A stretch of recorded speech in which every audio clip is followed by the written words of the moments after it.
fellow Wastelanders, it's Gman from the Culture Primates, and welcome to our first impression show, which we like to call the Curator's Corner.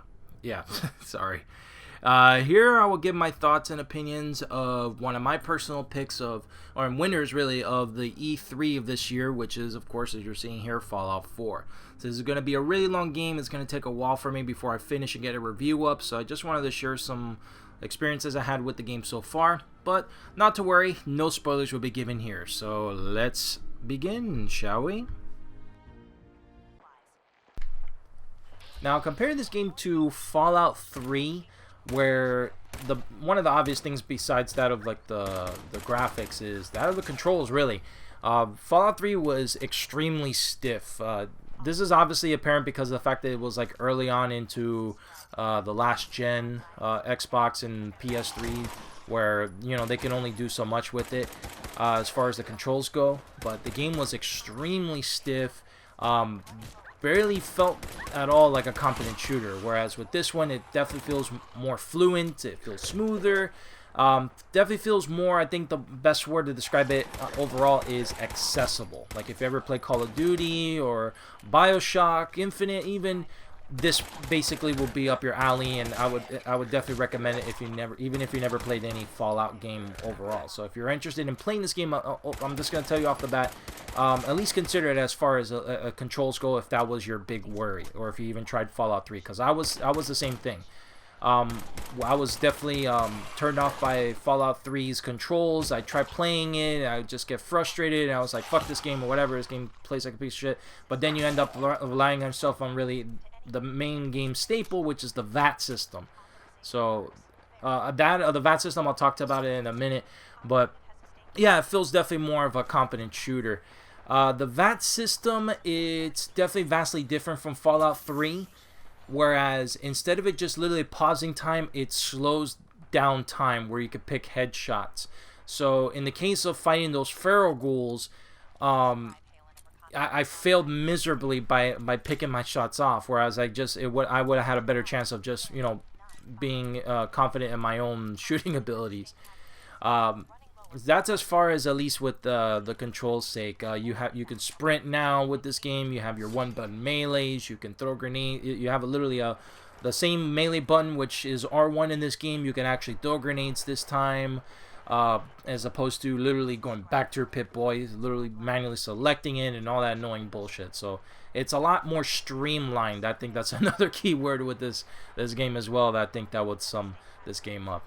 As far as other changes, there are a lot of changes to a lot of enemies. Feral ghouls, as you saw, they're a lot faster and a lot more vicious in this game. They'll throw themselves at you. They'll start wailing at you for literally no apparent reason, but obviously to take your head off.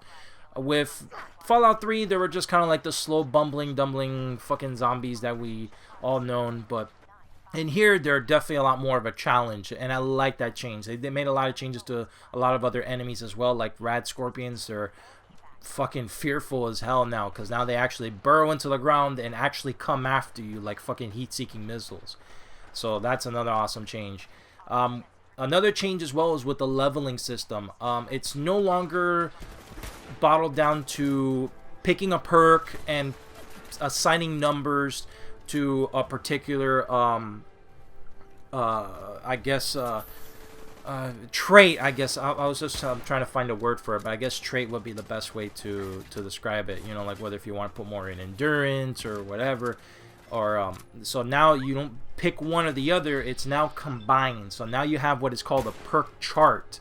So you literally have it's by levels too. So like no matter what, like for instance, gun nut, you have level 1, 2, 3, 4, whatever, and you can actually put your point, your actual perk point into it.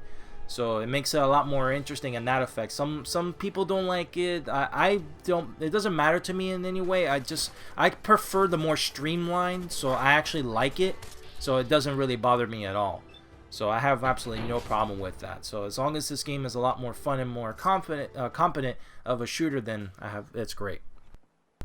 Here's another aspect that Bethesda actually made it 10 times better from that of Fallout 3, because Fallout, admittedly so, the crafting system in Fallout 3 was not really useful. I mean, I guess it's useful, but I never really took advantage of it at all. It's like it's one of those things that you can completely ignore and you'll be fine with playing the game. Whereas with this game, it's actually more of an important aspect because it helps out with a lot of ways of how you play, as far as with defense, with your armor, if you wanted to add more pockets, if you wanted to have more storage, or adding mods to help out with making you more sneakier and more like less detected. It's awesome that you can be able to craft that, so you can actually pick pieces of armor and gear towards how you want to play. And another great thing is that they made items more useful, so you could pick up junk, any kinds of junk, and it'll be actually useful instead of it being crowding up in your inventory. So it helps out with a lot of your armor, but not just that, but also towards your weapons.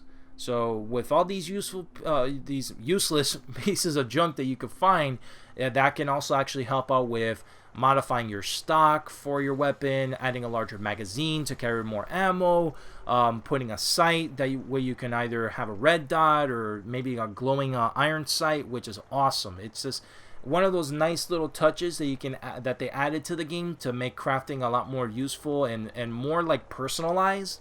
So it's freaking badass. I love that. So it's a really nice change that they put that into this game. So who wants to build a settlement? This is another brand new aspect that they added to Fallout 4 to kind of make things, I guess, like more interesting, to add more longevity to the game, which already, like, the game is big and long enough as it is. This is not really an aspect that I would honestly take advantage of. All it is quintessentially is that with the settlement you can actually build different things for your little spot, I guess, for lack of a better term, your little patch of grass or whatever, or your land. You can build homes, you can build furniture, beacons for radio stations, power generators, light posts. You can make your town real pretty, and I could definitely see some advantage, or some people actually having a lot of fun with it. But personally, though, in my opinion, it's definitely not something that I care for. And the good thing is that Bethesda thinks so as well. They just added this as kind of like an extra bonus per se to add more value to the game. But luckily, though, this is, like I said, not something that they shove down your throat. It's just one of those extra little distractions that can, I guess, it could kind of help you out throughout the game. You can grow resources for fruit and stuff. You can scrap items to build other things for, like, containers for your items. If you want to build a house for yourself or for your people or your villagers or whatever it is, you can definitely do so. It plays kind of similar to that of Minecraft, and here's actually a terrible house that I tried to make. It's pretty hard to kind of do it. I don't understand it, really. And to be honest, I really don't care for it, but it's there. So if you want to go ahead and take advantage of it, go right ahead. It's there for you. It's like I say, it's a nice little distraction, but in all honesty, I really could care less about it. And it's a good thing too, because you don't have to. You really don't have to. It's just there.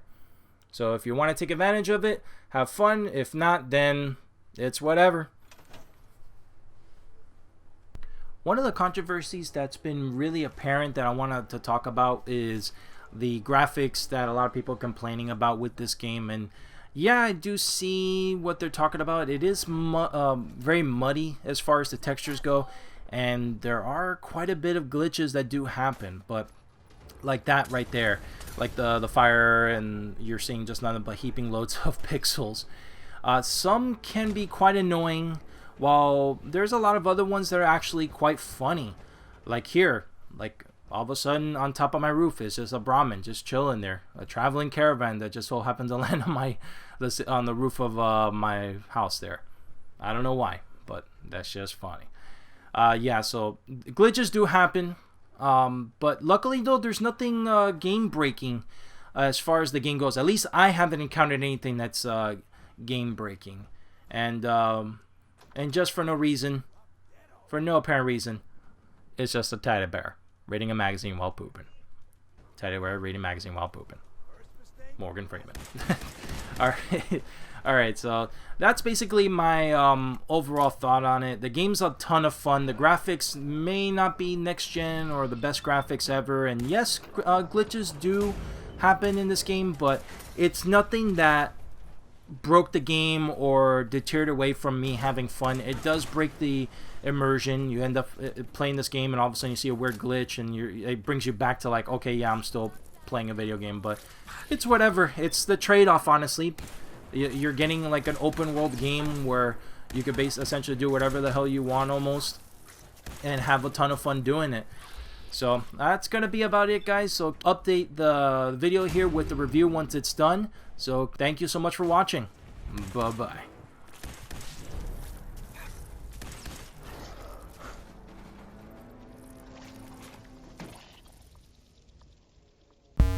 Hey everyone, it's PGyaku of the Culture Primate. Thanks for checking out our video. If you like what you saw, check out our other videos like our Battle for the Brew, where we compete over the last beer. We also have a series called Sucking Bad, where we basically play games and suck horribly at them. It's a good time for everyone. Follow us on Facebook, Instagram, and Twitter, and make sure to subscribe so you know when we drop our next video. Thanks for watching everyone, and have a great day.